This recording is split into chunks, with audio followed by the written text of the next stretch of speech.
Now, let's go to America, brothers and sisters. Now, in America, the campaign of presidential candidate this time, Donald Trump, brought the issue of anti-Islam.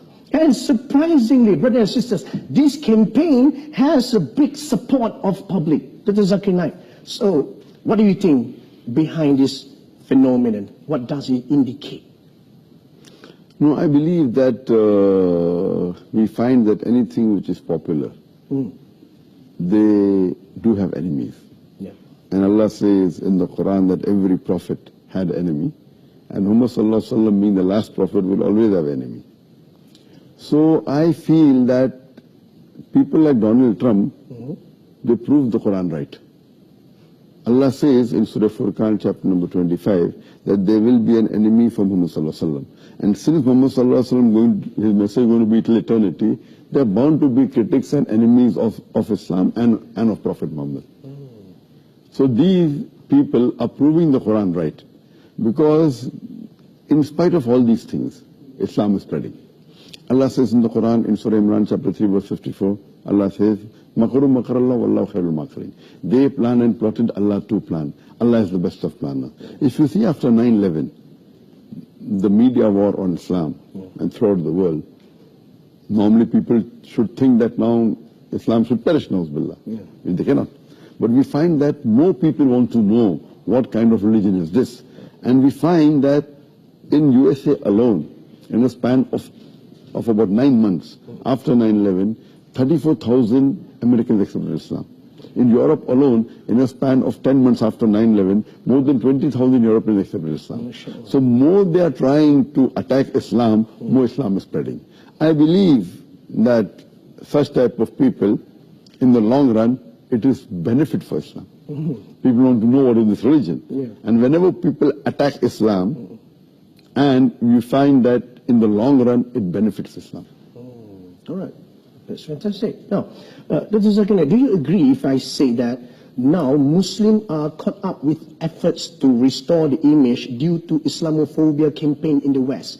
So because of this, they forget to promote noble values of Islam. Yes, I do agree with you. Many a time we Muslims being emotional, we fall into the trap. For example, we know what happened in the Danish cartoons. Danish. It is wrong what they did. We found that most of the Muslim organizations, they left everything what they were doing and they were concentrating on that. They were protesting. Fine, we should protest.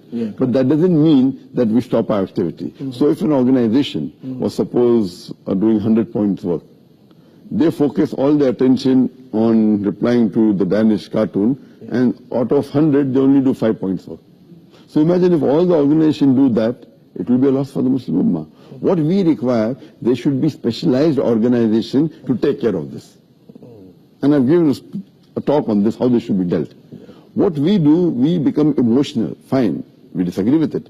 But don't become so emotional that whatever positive work you are doing, you also stop that. So if he is attacking Islam, we don't leave everything. You leave everything and you only go and reply to that.